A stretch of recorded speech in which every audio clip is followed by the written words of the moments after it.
Call my house again, and I will show up at your place of business, and you're not going to be happy about it. Do not call multiple times in a row. Do not do that. That's the worst telemarketing thing I've ever seen in my life. What are you doing?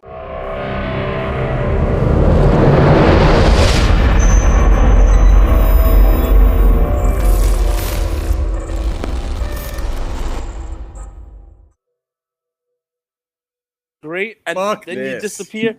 And your internet was great, and then you went outside. You're like, "Oh, my internet's not so good." And then you went to wherever you are now, and the internet's worse.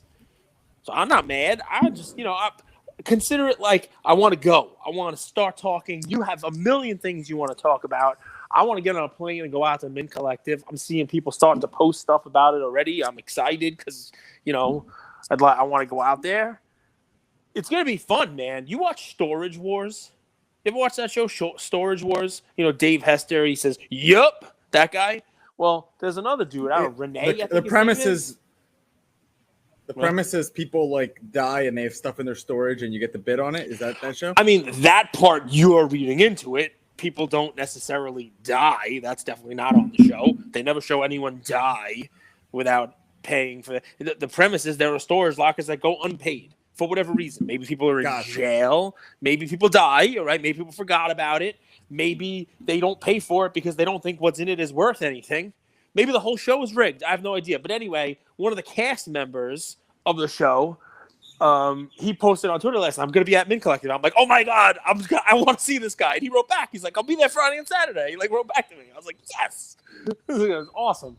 So, I mean, I guess it's an eclectic group of collectors, if that's a good way of saying it. It's not just the old, there's the old, hey, come see me and look at my PMGs through 3 inches of glass and I won't take them out to show them to you. It's like other stuff also, For people that don't know, what panels are you currently signed up to, whether that's speaking or moderating? Okay. Episode 627 of the best sports card podcast in the world, by the way. Brought to you by Andrew Goldberg. No? We want to do a fancy thing? Coach Goldberg.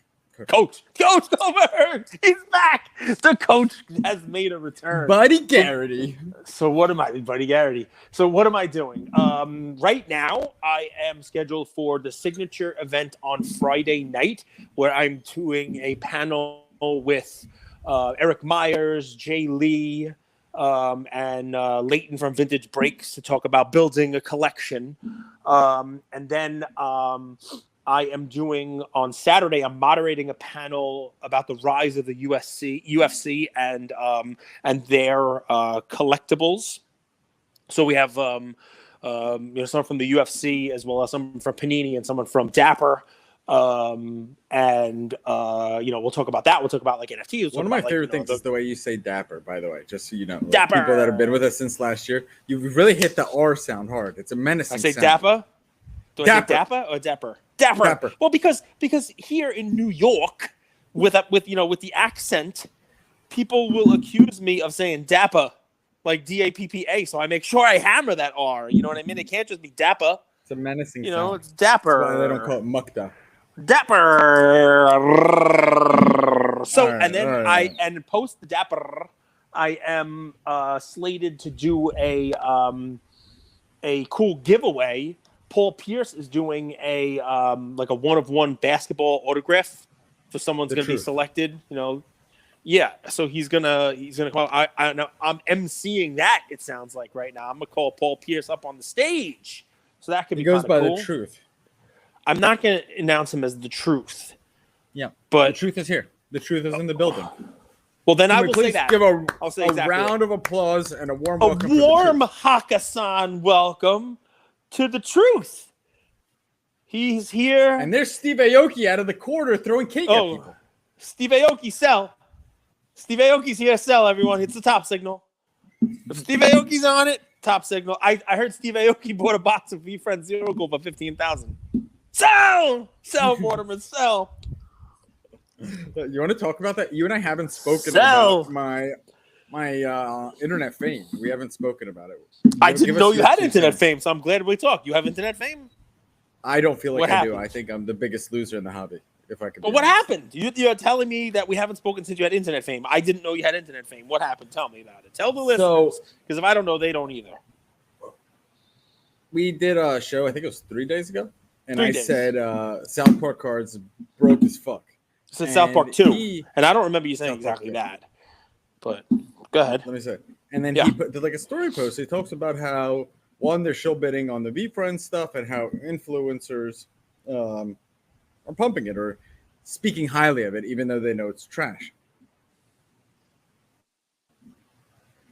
Okay. So when did you become my famous? take? No, you became famous somehow. That's a joke. Well, dude, he's popular, man. We got a few comments from that on our YouTube channel. We did. Some people what did they say? The one guy commented, I used to love you guys, but I can't listen to anyone who thinks Breaking Bad is a terrible TV show. Plus, you guys know the art is just wait. I agree. Plus, you guys know the art is terrible. How can you possibly support this product when it looks like children's art? We love Breaking Bad. We've talked at length. I love Breaking Bad's like one of my favorite TV shows of all time. Cage hates season 5. I do. I hate it. How is that a comment about what you said about South Park Cards Part 2? How is the comment saying you can't? Internet fame is anytime someone outside of your ecosystem comes to your ecosystem to comment. Someone said South Park Cards 2 is your daddy, is Andrew's daddy, which I thought was kind of hilarious. I'm not going to lie. He does live rent free in your brain, clearly. Because here we are now for the second time in a week where you're starting off prime real estate on the episode talking about him. So he does. He lives rent free in your brain. It's the way to get into Andrew's head is to troll. I don't answer the hundreds of amazing comments. I just answer the one troll. It's how I was raised, man. Eastern European. We love confrontation. We live for this shit. The troll. But what's funny, real quick, is people don't even know me. I think I'm an open book after 627 episodes, and I feel like I haven't done a good job communicating because the funny thing is, when I say broke as fuck, You froze for a second there. You said broke and then froze. And you're still frozen. I don't care what's in your wallet. I care what's in your mind. Wow, you should make a shirt out of that. You should make a shirt. I don't care what's in your wallet. I'm with you. Oh, you were broken up, but I get the gist of it. It says, I don't care what's in your wallet. I care what's in your mind.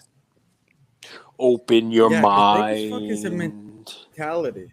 Open your mind. And dude, it's the mentality that you will never have success, whatever version of success that is. That's riches, wealth, good relationships.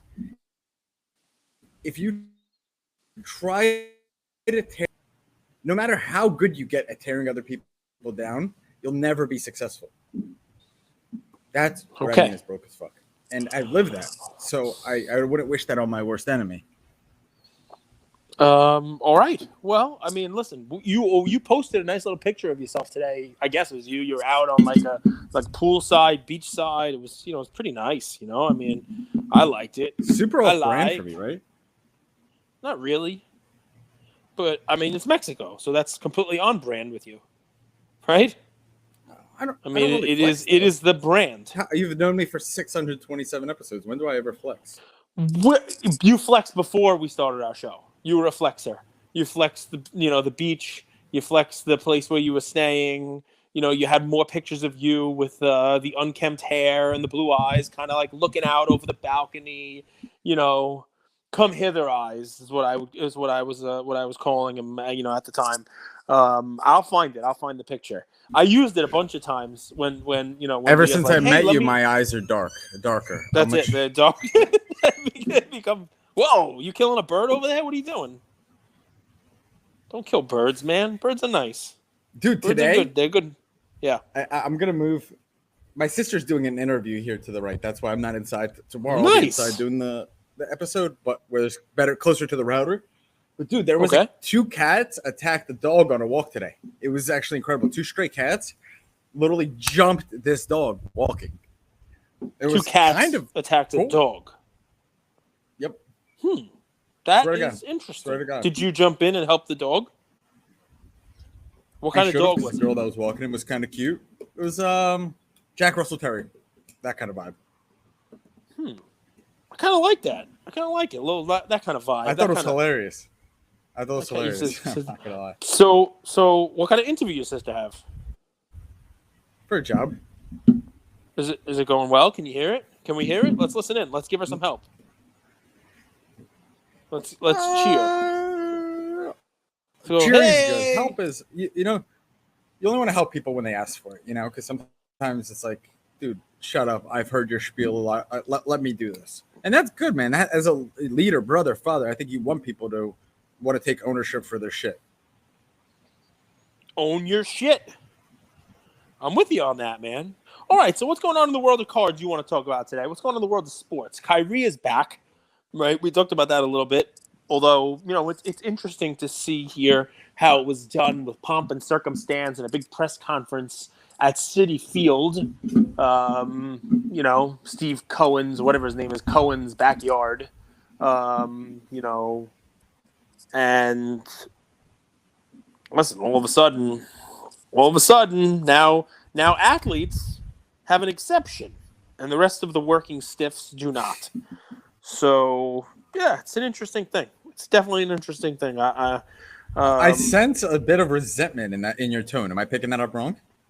Well, there are many city workers who were fired in the last couple of months, and they were fired. You know them because personally? Yeah, no, the city workers were fired. I mean, you know, a lot of union workers, police fire, that kind of stuff, and you know, they still cannot work unless they, you know, have been vaccinated, and Kyrie now can. So I was listening to ESPN today, and they were like, yeah, they shouldn't hold him out as a hero.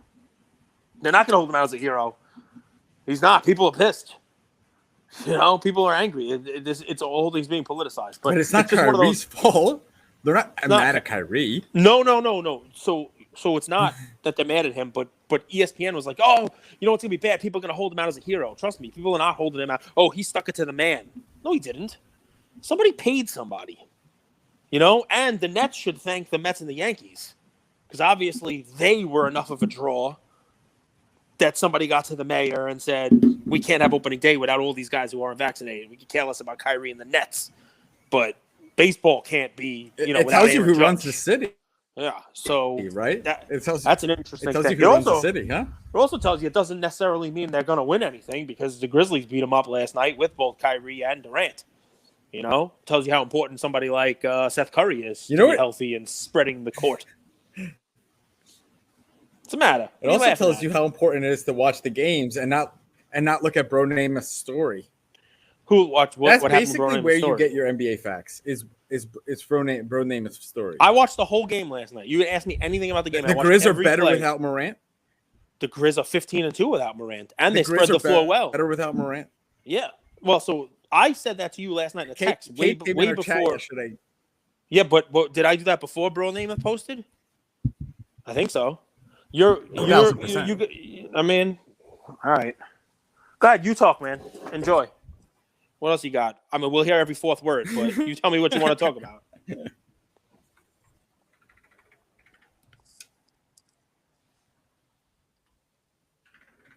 It's quiet. It's quiet in Mexico. It's quiet over there. So I'll tell you guys what I'm thinking about today because at least you guys will be able to hear me. So fun stuff. We've talked about like the flight to quality and we talked about like cards and stuff that, you know, GOATs, the stuff that I like. And how they are going to have their day. You saw the Pokemon cards, the Pikachu card go up and do its thing. You saw Jerry Rice's card move. We saw Joe Montana's card move. One of the cards I didn't talk about was Steve Young's 86 Topps card, the same green and white stripe one.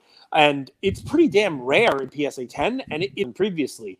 And it goes exactly with the same story of guys who have those rookie cards, guys who have those rare cards, the multiples that are going to be there for, you know, low pop PSA 10 chases. There are a lot of Steve Young fans out there. So, I mean, if I were to give you kind of like, you know, a thought today of where to look on cards, I'll give you a couple names, I'll give you a couple cards, but to start thinking, you know, if the shiny stuff isn't working for you, or you want to balance the shiny stuff in your collection off with you know, with other types of things, think about who you are a fan of, but not just you, that a lot of people are fans of. Think about football, think about basketball, people who played, who may have one rookie that doesn't have a huge pop, right? So, you know, in basketball, you can talk about, You can talk about your 86 Fleer, like Dominique Wilkins. That's another one that moved, came back down to Kids, earth. you've and talked about Marino. You've talked about Marino, Marino quite a few the times. Marino, yeah, the Dan Marino is a good one from football. I have other ones in football.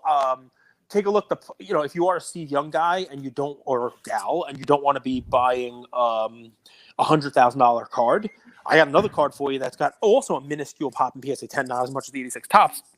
It's only like 20 something of them. But we've talked about these cards also on the show. The 1984 USFL, which I think is an interesting play because that league is coming back. Different league, obviously, different owners, different teams, but that league is coming back this year. Shoot, go ahead. The reason USFL and all those even college uniforms don't take off is because people love the pro uniforms. They love the brands that people associate with today. So I would say yes, sure, you're 100% right. But what team did Steve Young play for in the NFL? He played for the 49ers. But yeah. We talked about the USFL card, which is, I think, more valuable, right? Forget about the USFL card for a second. So your point you made, yes, was that he's 49ers. People don't like it because they like the uniform. They like to know what it's like watching the games. It's like talking about basketball without watching the games. The 86 Topps card that I'm talking about that just sold for $100,000 of Steve Young, his rookie card, he's in a Tampa Bay uniform because he actually came up with Tampa Bay. It's a hideous orange, the old Tampa Bay uniform. It doesn't have any link back to the 49ers because when Steve Young came into the NFL, he actually was on Tampa Bay and he moved to the 49ers. So people, yes, love an NFL uniform, but for Steve Young, you'd figure he should be in a 49er uniform. What was cool about Rice was 49ers through and through. But if you look at that ridiculous 86 Topps card just sold for $100,000, it's got an ugly orange Tampa Bay uniform on it. The USFL one, there's 20-something of them. It's very rare. And it's not more money, but it will follow, right? There hasn't been a sale of it in a while. The bigger card from the 84 USFL is actually Reggie White. I think there's single digits of that card in PSA 10. And while the last Young sold early 2021 for like $9,000 or $10,000, the last Reggie White sold for like 20-something thousand. Like those kind of cards. Can you explain that phenomenon? Because what phenomenon? Which one? You rarely hear about a defensive end getting so much love in a hobby. So Reggie White is one of the few defensive players that has some collectability. Deion Sanders, Lawrence Taylor. Reggie White was definitely one of them. Also, is it just their dominance, their sheer dominance when you watch them play? They were dominant. They were also characters. They were larger than the game. Taylor obviously was too. Reggie White was, he was a minister. He used to baptize his teammates. There's stories about that. I'm telling you the truth. God's honest. That was fun stuff. Obviously, Deion Sanders we've talked about. He's a crazy two-sport athlete and, just a personality and a character in and of himself. It's tough on defense. I think we're going to start to see... You see the story recently that Deion lost 2 toes? You see that? No, I didn't. Yeah. No. He had emergency surgery and he had to he lost a toe or 2 toes. I'm not sure. He was hanging out with Mike Tyson. Tyson got hungry again. Is that what happened? And it wasn't an attack on you about the whole Bro Namath thing. The internet was choppy. It's okay. But my point is, Bro Namath hates on Morant. He's like, hey, Morant, look, this is how you finish dunks. So I don't hate on Morant. Morant's very, very good. But if you watched the game last night, what you saw was exactly what you saw when Tyrese Maxey was playing without Harden. You saw a younger player having more confidence, being able to take some shots and not fade into the background. So I'm not naive. Ja Morant is an amazing player. He's going to make any team great. He's going to give you a chance to win any game. But the team plays a different style of ball when he's not there, right? Because they don't have to get him the ball. They get the ball to whoever the best person to get the ball is on that play. And if Brandon Clark happens to have a huge mismatch and he's in the post with Patty Mills on him, they don't have to kick the ball to Ja Morant so that he could try to dunk on someone. They kick it into Brandon Clark, and he dunks, and they score. And Bane gets it. He's not automatically looking for Ja. He's looking for his own 3, and it goes in, right? They shot 50% from 3 last night. They shot 19 for 38 from 3 last night. That's good. That's good spacing. That's good passing. That's good ball movement, setting up open shots. that happened because Ja wasn't there. That's what I mean, that they played better without Ja. I like this guy. So 2 questions. Does that show how bad the Brooklyn defense is? And does Taylor Jenkins deserve a nod for coach of the year? They are terrible. Their defense is bad. Unfortunately, here's the thing. They brought in Drummond, who I really like. Anybody who's listened to the show knows I like Drummond. And at times, Drummond looks good. You get him the ball inside, he'll get rebounds. The problem with Drummond is he doesn't really he doesn't like fight for the offensive rebounds. And in crunch time, which is going to be playoff basketball, they can't play him. They don't play him because he's a foul machine, and the offense can't run through him, so he can't score. If they're coming from behind, which they were in the last couple of minutes, you don't want Drummond with the ball. Not to mention, they'll just foul Drummond, and he'll miss at least 1 out of every 2 free throws. So you can't have him in at the end of the game. It's almost like the old Giannis. Remember we had those conversations about Giannis 2 years ago. Watching you talk NBA is like watching swooshing. Michelangelo. Remember you said swooshing. He's swooshing his free throws. Giannis looks like he's swooshing against the Bulls. Bulls are a terrible defensive team. He was pulling up from the mid-range. He was fading out to the baseline. Giannis is shooting from the logo. He's like Ice Giannis. No, that's not what Giannis needs, dude. Giannis needs is that like 16-footer, the Kevin Durant post game. That's what he's added, playing from like 16 feet and in. Yeah, so now Giannis is great. If they build the wall right in front of the basket, he could just shoot right over it. And now forget about it, man. I mean, they should build the wall. I mean, you really are starting to piss people off. You wear hats. You talk about building a wall. I mean, you're doubling down. I'm in Mexico now. Keep me out. Fuck it. All right. So anyway, forget about that basketball, guys. So I just to go back to the GOATs and stuff. I think you're going to start to see this and GOATs. I'm going to stretch that out, right? Somebody actually messaged me about this, and it's a card I own. I don't know if they even knew that I owned it. You know, they were talking about, hey, baseball. They liked what we were talking about with Bryce Harper, and they mentioned Alex Rodriguez as a play. Right, they mentioned Alex Rodriguez as a play because they said most young kids, 35 and under, don't give a shit about steroids with baseball. And eventually, those are going to be people who have money and going to be looking. They're going to look back and say, hey, Alex Rodriguez is top 10 talent in baseball all time. Who cares about the steroids? Why are his cards cheap? And that SP card falls in the category of these cards we're talking about. Now, is he a GOAT like Jerry Rice? No. But he was one of the best to play. He was one of the best in that generation. And when you have a clear-cut best rookie where there's a few dozen of them in PSA 10 and that pop's not going to grow, that's a recipe for one of these explosions in price discovery like you just had with that Steve Young. I own that card, so take that from where it's worth. That's why I bought it, though, because I thought at some point in time it might not do what the Jeter did, but there's a reason why that Jeter SP card sells for hundreds of thousands of dollars. It's because there's not a lot of them in PSA 10. It's like 2 dozen. So that's the fun thing to kind of, note for me. It's tough. We talked about Marino. Marino's top isn't there. It's a little higher. So it may take a little longer for the Marino and the Elway and those kind of cards. And the Jordan, right? The Jordan 86 Fleer, same thing. 320 of them. There's always going to be demand for it. While we're on Marino, let's give a quick shout out to Dave Marino, who basically put together Mint Collective. However it goes, man, pat yourself on the back.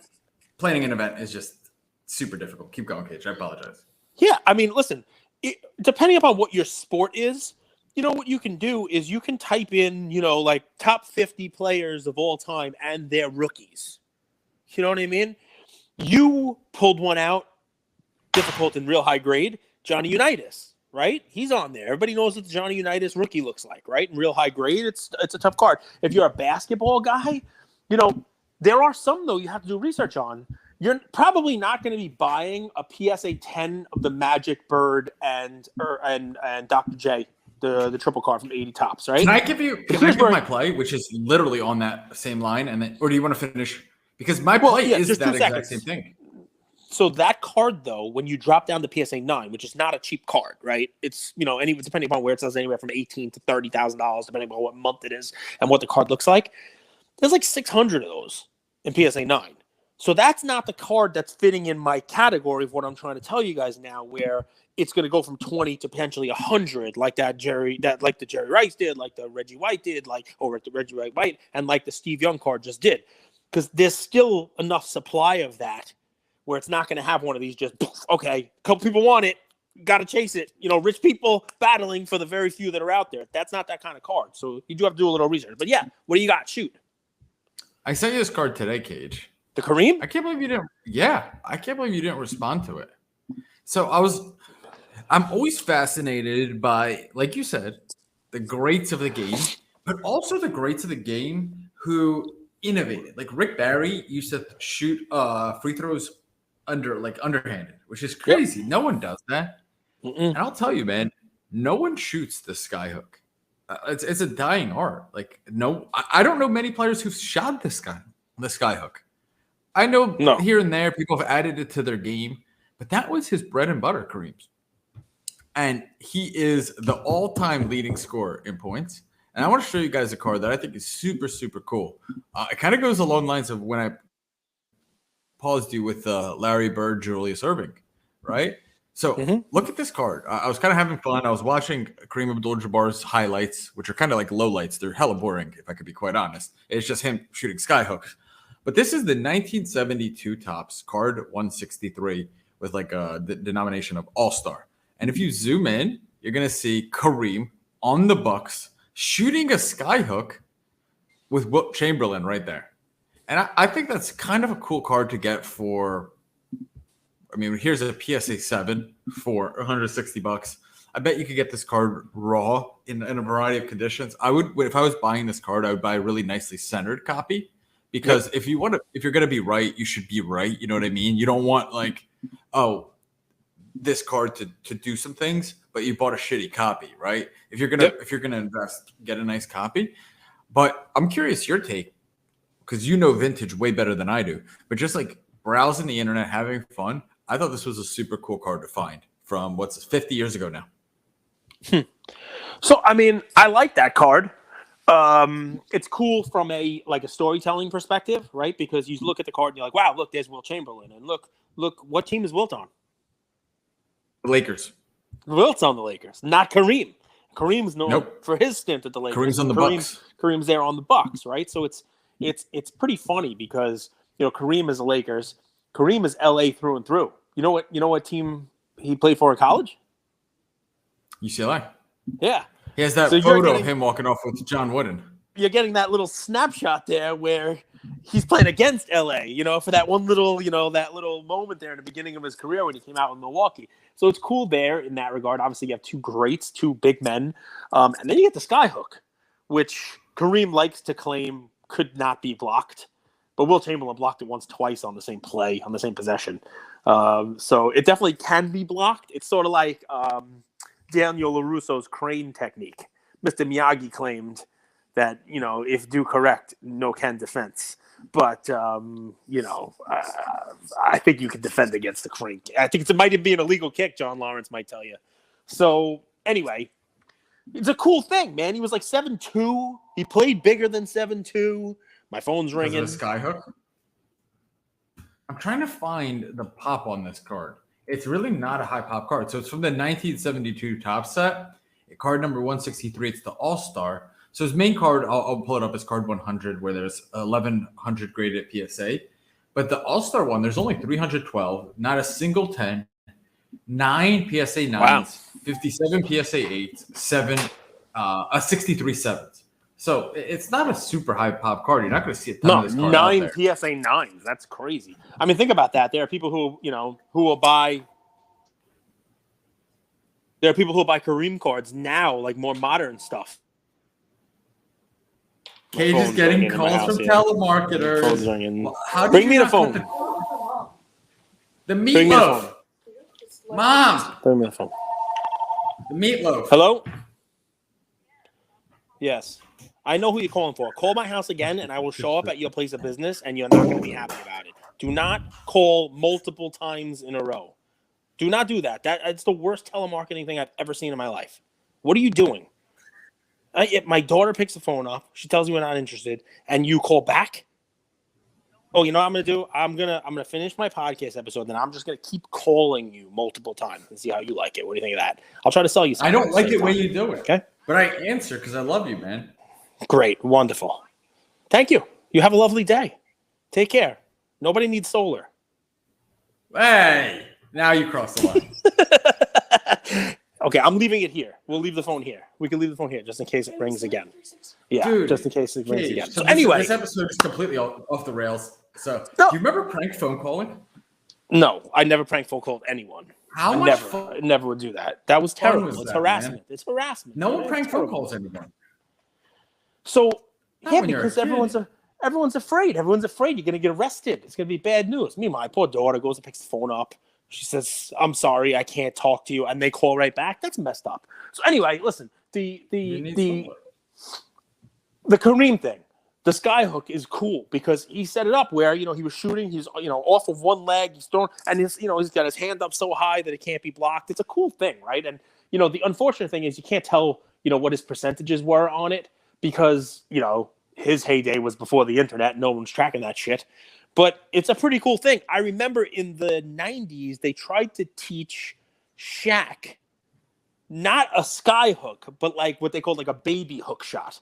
You know what I mean? Because he'd get in the lane and, they were like, all right, if you go to try to dunk, they're just going to foul you. So you got to work some little baby hook. And he was actually pretty decent at it. A little baby hook shot that he worked into his routine. Listen. Shaq was way more skilled than people give him credit for. They think he's what's that card? That's a PSA 8. What's that card go for in like the PSA 8 you showed? Is that something that's available somewhere or? Because while you're looking at it, what I'll say, there's a PSA 8 available. Let me look it up right now. Yeah. Well, what I'll say about it is that's a cool thing, right? Like if I'm walking a show and I see a card like that I've never seen before, and it's got that cool like story to it, right? I'd pick something like that up. There clearly aren't that many of them. It's now getting to a point where it's really old. Like me, and so there's one listed on eBay, PSA 8, 974 best offer. Yes. Remember, there's also card 100 from that year though, so like which is like kind of his card of that year. I think is that Julius Erving's rookie year? I think it's pretty sure 1972 is Julius Erving's rookie year. Yes, it is. It is. So you have the Squires. Yeah, cool card. Cool. I mean, listen, I like it. It doesn't hit my, buy a rookie card of a GOAT, but not many people can buy a PSA 8 or 9, Kareem rookie card. Lou Alcindor. I go for 8.5. 8.5 is all I need. That's all I got. I got 8.5. That was another card that would fit in the same category too. I wish I still had it, but hey, it is what it is. Steve Aoki has it actually. We're back to Steve Aoki. He actually has that card right now. Hobby. Yeah, it's so funny. It really is. It's a lot of fun. All right, so dude, you are missing out, Mint Collective. What should I look for you while I'm there? What can I do on behalf of Andrew? Can I find a basket and shoot it and actually get it in to make up for you missing so many times at Culture Collision? Should I gamble? What would you put your money on roulette? Are you a red 19 type of guy? Shall I play blackjack? Do you want me to bet on any games? Do you want me to bet on any sporting events? No. None of these things appeal to you. Do you want me to look at the fountains in front of the Bellagio? I still think the most undervalued opportunity in the market is Giannis and the Bucks. And it's shocking to me how disrespectful this is. So I should put the money on the Bucks. What if I find 10 other guys and we all dress up and film ourselves robbing a casino or a bank? We'll call it like Cage's 11. We make like a move. Would that be good content? Can I do that? Dude, Ocean's 11 was really, really well done. All right. Well, you watch the games. I got a question for you. It's not pros. I got a question for you. Go ahead. Is tonight Coach K's last game ever? Well, I thought Sunday was Coach K's last game, and that didn't go wasn't. Well, it didn't. It wasn't. He's an underdog to Texas Tech. Do they lose? Yes. I don't know who Texas Tech even has. The Texas Tech Red Raiders. They are a 1-point favorite over Duke tonight. And Duke, as an underdog, I don't believe has ever won this late in the tournament as a dog. I don't think they've ever won a Sweet 16 game as a dog. The line sort of says it all, right? It's what you're saying there. 1 point. I'm saying Duke wins. Wow. I'm saying Duke wins. I'm saying bet on the Dookie. There it is. I don't know, man. I don't know college basketball well enough. I think Gonzaga plays Arkansas. Arkansas is dangerous, but I have no clue. Dude, it's chaos in college. You don't even know if they're going to make their free throws. Half the players on the team can't even shoot the ball. They're just there to do like screens. It's crazy to watch college sports sometimes. You don't like college basketball. You don't want to watch the games. I do. I like competition, and I like college athletes. I mean, that's the world I came from. I thought for a while I would be a pro athlete. So like I understand their spirit. Their skill level is a little frustrating at times. You know what they need, I think, to make you excited to watch? They need their own move. They need like the college step. You know, the Euro guys brought over the Euro step. Like they need to invent the college step, like some sort of dude, watching Kyrie, are you kidding me? Yeah, but not everyone in college can be Kyrie. Kyrie is one of the most skilled ball handlers in the NBA, if not the most skilled. You're watching the Grizz play. Yeah, but the Grizz. Where do you think those people played a couple years ago? They played in college. They played in the tournament. You know what are you talking about? No, I understand. That's the point, is what I'm saying. When they get to the pros, they step up their skill level significantly. Yeah, well, listen, I get it. I don't watch minor league baseball, so I know what you mean. I don't watch college baseball. One thing I'm really worried about and interested in is how much worse the Warriors have been with Clay, and how much actually better they are without him. Which is scary. Oh my goodness! You can't say this. You are not allowed to say a team is better without their superstar. What are you doing? Are you just looking at Bro Namath's story? Is that where you're getting your education from? What's the matter with you? Clay's not a superstar. Yo, Jimmy Butler? What was Jimmy that Butler about? Udonis Haslem is not the person you want to see in a dark alley, is what I'm saying. That dude just wants to fight anyone. I can't believe he's still playing. I mean, he kind of does. I go a different route, man. Think about Udonis Haslem getting that pissed off. It's a 40-year vet. Like he's basically a coach.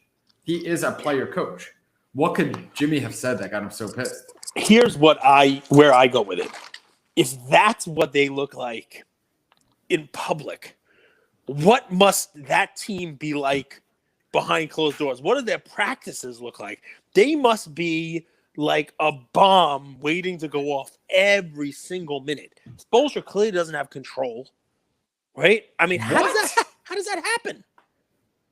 How does that happen? Spoelstra absolutely has control. Oh, because that's the number one seed in the East. Him and his players are going to fight on the court during a game. No, that's not control. Fight. Jimmy's just Jimmy's freaking out, not the team. Spoelstra's going after him too. No, he's not. It's pretty funny. Spoelstra said, "What am I going to fight you?" Yeah, but when they got up, they were going after each other. I want Spoelstra to do like Spoelstra wasn't going after him. He could have done like the Jeff Van Gundy move and like jumped on his leg. You know, they do like the leg thing. You know, that would have been awesome. Bro, Spoelstra is such an underrated coach. People don't give him enough. You know who was missing? Who? Where was Tyler Hero during all this? Did you see what he did? He's. I'll be right back, guys. I'm gonna go get some hot dogs. He left. He took off. He disappeared. I mean, dude, it's super awkward because like it's like the parents fighting. You know what I mean? Like you side with one, you're really like claiming your allegiance. No, but dude, Jimmy Butler sometimes is so weird. Listen, you played sports at the highest level possible. You know, I mean, you are an athlete extraordinaire. So what is your read on this? Do you read that this is dysfunction, or do you read this as passion? Like this is a good thing for a team about to go into the playoffs, that they're ready to kill each other. I mean, you know, things happen on teams, right? I don't think it's good or bad. Like I don't think this event is good or bad. I think how the team responds to the event kind of will dictate the future. I'll tell you, I don't think there's any place for Jimmy fighting Spoelstra. Like that's your leader. Like you can't act like that. Well, this weekend's got some good games, right? Doesn't Miami play the Nets this weekend? It's hard to know without hearing what was said. I guess I'll leave it with that. I mean, we'll never know what was said. I don't think. I just think it's amazing the stuff that happens in sports now. I never saw anything like that. That's not true. I mean, look, Latrell Sprewell choked PJ Carlesimo, so I guess it's not that new now, is it? You know, I mean, Spree was crazy. It's not that new, I guess. It's sort of the same stuff. So, I mean, listen. Didn't Bob Knight choke a player? I'm gonna give Chris Hodge a little bit of love and a little bit of credit here, right? Can't wait to see those guys out in Mint Collective. Go hang out, go say hi, maybe buy him a drink, smoke a cigar. he goes through cards as an asset class and then talks about how cards are different because we have sports attached to those cards, right? That he went through this whole thing about, like, even stocks. Yes, they're based on the performance of the company, but they force these quarterly earning reports to make news events. They're almost forced to have to do this, right? Sports in season, there's something going on all the time, right? If you're a Jimmy Butler investor, what are you thinking right now? First of all, you're thinking, why did I invest in Jimmy Butler to begin with? But the point is, we get to talk about this and have something else to talk about every day. Kareem's 70th birthday, Kyrie playing, dropping 40-something points after basically working at Dave & Buster's for half the year. And, is it good enough? Is it enough for him and Durant to go out there and score 85 points a game and still lose? We get to talk about Jimmy Butler trying to fight his coach. Like, sports is a cool thing. Like, take a second and I love it. I think we're lucky that we get to talk about this. I think we're lucky that the hobby we've chosen, whether it's from a digital standpoint, if you like your Top Shot, your Dapper, your UFC Panini, whatever it may be, if you like that or you like the cardboard, our collectability, our investment, we get this constant flow, the Zion back and forth. Should he play? Are him and the team fighting? Maybe he goes to the Knicks. All this what angle is the photographer standing from? Yeah, I mean, it's fun stuff, man. Yeah, it's insider's bad side. Is Philly a shithole? You know what I mean? It fucking is, man. He was so right. It sucks. I went back. My Uber driver's car smelled like blunts. That's so embarrassing to get in a car with your mom and it smells like blunts. Why? It's not your car. How's it embarrass you? Because, my mom's above that. I don't want that to be her experience. I want her. Well, listen, next time spring for the Uber Diamond, the Uber XL, Uber Comfort. Don't go for that Uber X crap that you pull. That's what happens, man. You can't go for the drivers with the 2 stars. You need that one level up. Car, man. That comes in a Tesla. It's a Tesla. You get an Uber X in Mexico. The cartel comes together. Oh my god, that's true. I guess, dude. Do you happen to be back in Mexico? You got a different Mexican vibe going on now. Is the food better? You tell me. Beach better? I don't know. You're always laid back, man. You're always, you always have this fun, way about you. It's like, if it doesn't happen today, it'll happen tomorrow. Kumbaya. Where's my kombucha? It's whether we'll see what happens in Florida. If you're different in Florida. Florida is coming, folks. Florida Andrew's going to be interesting. Did you like the place I found? You didn't. I don't know. I didn't look. You told me you found one, but I don't know. Did you send me pictures? Did you send me a link? I don't think you did. I don't think you sent me. I don't think you. How would I supposed to look at it? You told me about it, but I didn't get like a link or anything. Put it up here. Share it with the audience. Let's all look at it. Good. Let's share the screen. Let's go. Everybody on YouTube. You see where Andrew's living. Seriously? If you want, sure. Why the hell not? It's going to have the address. No way. Okay, don't put the address. Well, I don't want that. We have people who stalk you. We do have hobby people who stalk you, so I don't want them to see your address. That's definitely – they don't know my address. I'm playing baby games. Well, listen, guys, I apologize for the telemarketer calling. It happens. I do have a home phone number. You know what? I don't know. I honestly have no idea. If the power goes out, it's dead, so that's kind of stupid. I think the last reason that I had for having it was my last job. In order to work from home and get like 1 day of work from home per week, you had to have a landline that their computer setup was set up with. Not wireless. Like, you had to have it through a landline for security purposes. And I just never got rid of it since then. So, that's a story. And I will tell you, I don't know the last time I got a call on it or made a call on it. That wasn't like that. That wasn't like a telemarketer or a call that I didn't want. I don't remember the last time a call came in on it that was a wanted call, like someone I actually knew. You famously have said the Nets are going to beat the Bucks out there. Yes. After yesterday's game where Kyrie and Durant go for 85 and they lose to the Grizz without John, were you willing to amend that statement? I still think the Nets beat them. And here's going to be the difference, right? As currently constituted, I think the Nets might lose in 6 or 7. They have to figure out what to do to get rebounds. I don't know whether it's let Drummond play more. I don't know whether it's Simmons coming out and, spreading the defense around a little bit. I don't know if it's just Nick Claxton, doing a cycle between now and when they face the Bucks. I don't know what it is, but right now Giannis will just eat them alive. Right? If the Bucks play it smart, they just dump it into Giannis. And I mean, Durant's good, but he's not stopping Giannis. Right? And he doesn't want to. I don't think that's his game. I don't think Nick Claxton's going to stop him. I mean, he couldn't stop Brandon Clark yesterday, right? So if Brandon Clark can eat you up like that, I think Clark had 10 or 12 points in the fourth quarter in crunch time when they built up their lead and came back and put the game away. It was Clark on the inside, dunking, alley-oops, just Dude, Clark's an interesting player, isn't he, huh? He kind of plays small, but he's bouncy, and he plays above the rim, too. So it's like he's a big dude, too. Those guys, they must all go to the gym more than most basketball players do. Everybody's, he doesn't really move like a big guy, though, which is kind of interesting, right? He's pretty agile. No, but you saw him go up, and Durant wanted no part of that poster.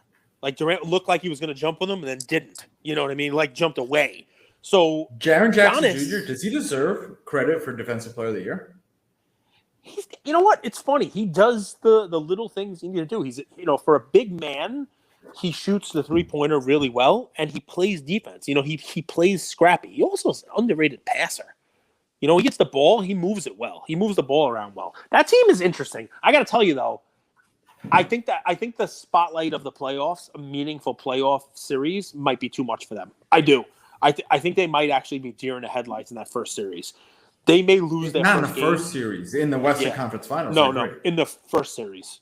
They may lose the first game and be like, whoa, what's going on here? And then the pressure gets to them. But that's not how basketball works. That's the unfortunate thing. It's just like time will tell. We'll know in a couple weeks. That's the fun thing about making predictions. Well, I'll explain what I mean because they have enough guys that they're going to put up 115 points.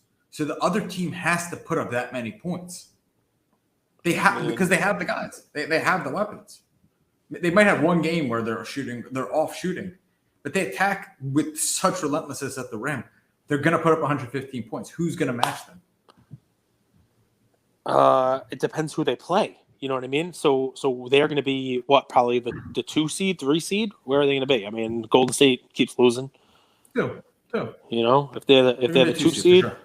They played a 7. They could end up playing against the Lakers. Right? They could end up playing against the Lakers.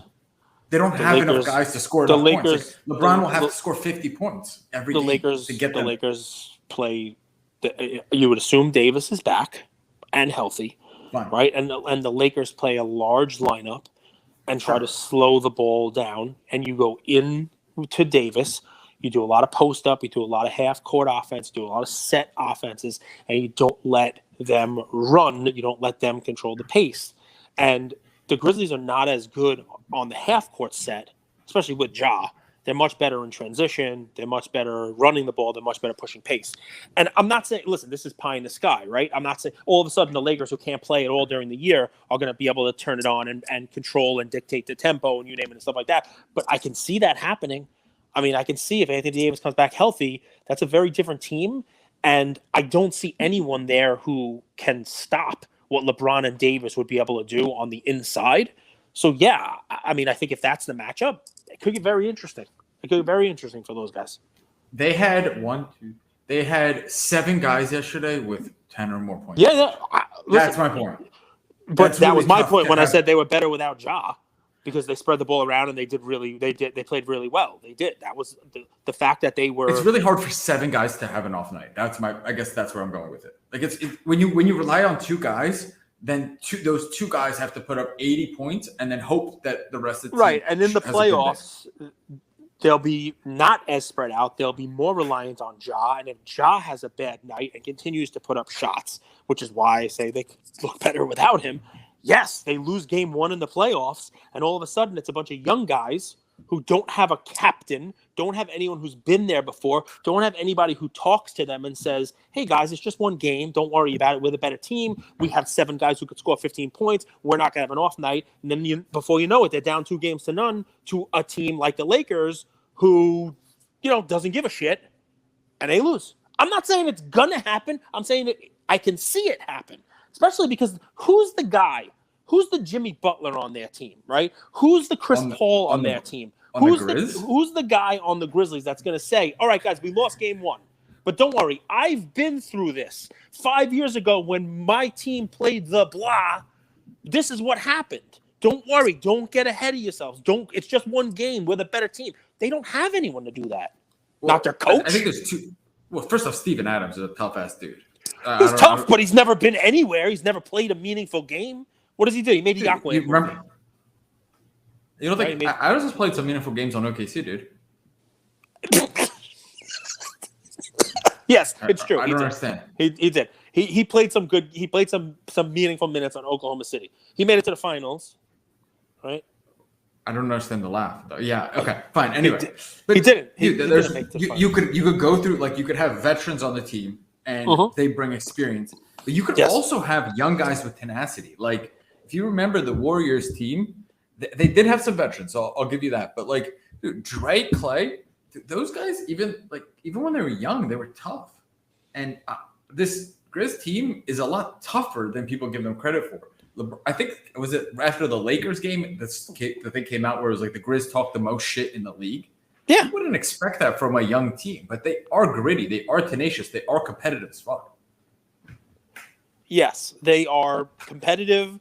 They are great.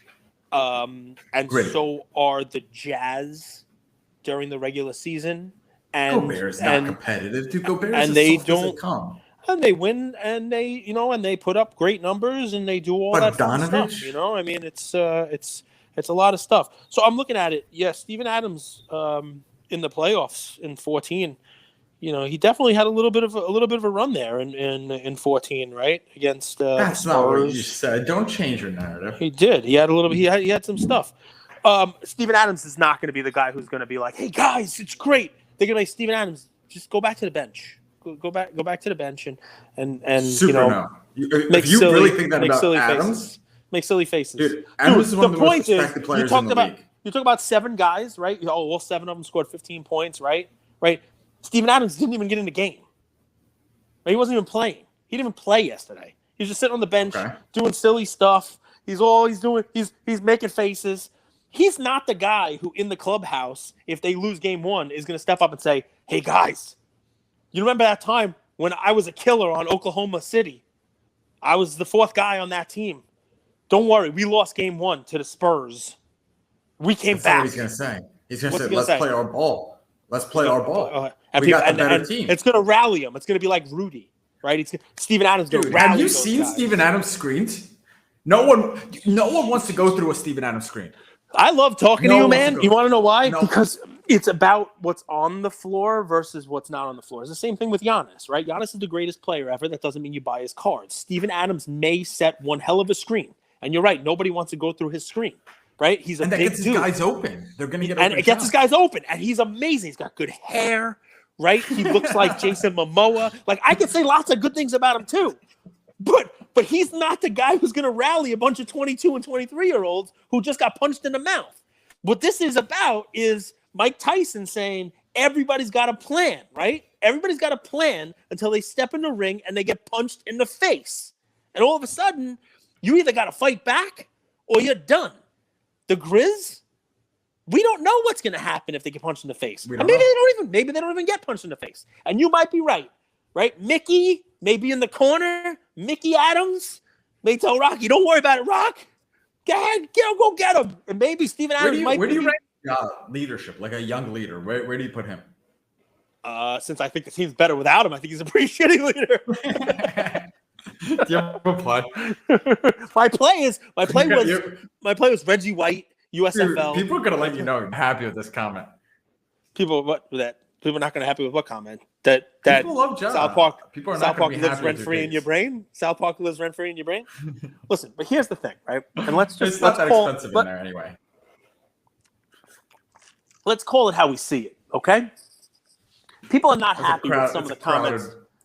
People are not happy with the comments I make. Let's throw some comments out there that they're not happy about. When I make fun of PMGs, people are not happy. When I make fun of kabooms, people go absolutely apeshit. When I make fun of Ja, and I'm not making fun. I'm just saying the team, which if you watch that game and you look at the stats, 15-2, they spread the ball around. You're not getting it. 3. 3. Wow. So that's 3 things. Think about that. All 3 of those are people made money this year and last. People who bought into Ja, they're sitting with their Ja cards and they're in money. And if I say Ja's overrated or the team's better without him or that Ja's not the greatest, you got these people who are now holding expensive Ja stuff. People who are in profit on Ja don't like to hear that. If I say Kabooms are stupid, right? And in 10 years, people are going to forget that Kabooms even existed, right? People get mad about that because people have now spent a lot of money on Kabooms. People have a lot invested in Kabooms. I say PMGs are overrated, right? And just because Nat Turner says something doesn't mean it is, right? Just because he's chasing it doesn't mean you have to chase it. If I say that, oh, wow, he must not know anything about anything. If he can't say anything bad about PMGs. I mean, what are you going to do next? Piss in the holy water at church? No, you can't say anything negative about a PMG. I happen to think PMGs are ugly, right? But we already established it's not that the PMGs look is what matters, right? Because the ones that look just like them, people don't want. They want the ones that look, and that it's this specific one that I own. Like it's this one. It's that, not this one. It's this PMG, not this PMG. This PMG. Anyway, take it for what it's worth, right? If you're gonna come after me because I say Ja's team is 15-2 without him, they are. If you're gonna come after me and say Ja's team played well without him in a game against the Nets, they did. They spread the ball around. They hit the open man. They let the person who was open and had a mismatch take the shot. They didn't have to pass in and let Ja go dunk. You want to be mad about that? It's probably because you're holding Ja and don't want to hear anything bad said about him. And I get that. It's human nature. Doesn't mean I'm wrong, though. I've got death threats when I said LeBron doesn't make his teammates better. Okay, but a lot of people hold a lot of LeBron cards, too. You know what I mean? Like, that's another good example. But I hold his jock. You know what's funny about that, the LeBron thing? I actually stumbled upon a quote the other day that was made by Larry Bird when he was with the Pacers. I don't remember if he was coaching or front office or whatever it was, but he was with the Pacers. I think he was coaching. And they asked him how come he never signed anyone from the Cavs. Right? That when he was there, they never brought over anyone from the Cavs. And basically, I'll paraphrase, but basically he said something like, it's fool's gold to sign anyone who plays with LeBron because they're not as good as they look when they're playing alongside him, that he makes them all look significantly better than they are. And that if you grab someone who's Kyrie and Kevin Love would agree to that. I mean, I'm stumbling upon, probably a poorly paraphrased Larry Bird quote. I saw the quote. It was kind of ridiculous if you think Kyrie is better with LeBron. Well, I don't think he ever really had a chance at Kyrie. I don't think he was talking about Kyrie. I mean, Kyrie was signing Zydrunas Sagalski. Yes, yeah. Or Tristan Thompson checking up bricks. You're talking about, Anderson Varejao. You know what I mean? Like, or the Birdman. Like one of those kind of guys they're talking about. But listen, this was all over the place. But I had some fun with this one. I'm gonna go get some sleep. I'm going to squeeze my fat ass into one of the last rows on the Delta flight, and I'm going to fly out to Mint Collective. I'm excited to, see some people, maybe meet some people, people I haven't seen before, people who just, we chat with. If you're listening to this, it's either Thursday night, Friday, morning, afternoon, whatever it is, and you hear this. If you're out at Mint Collective, send me a message. I'll definitely hang out. I'll be bringing a ton of stogies. So, I'll probably be that fat guy you see smoking a cigar. So come say hi. Good luck getting through TSA.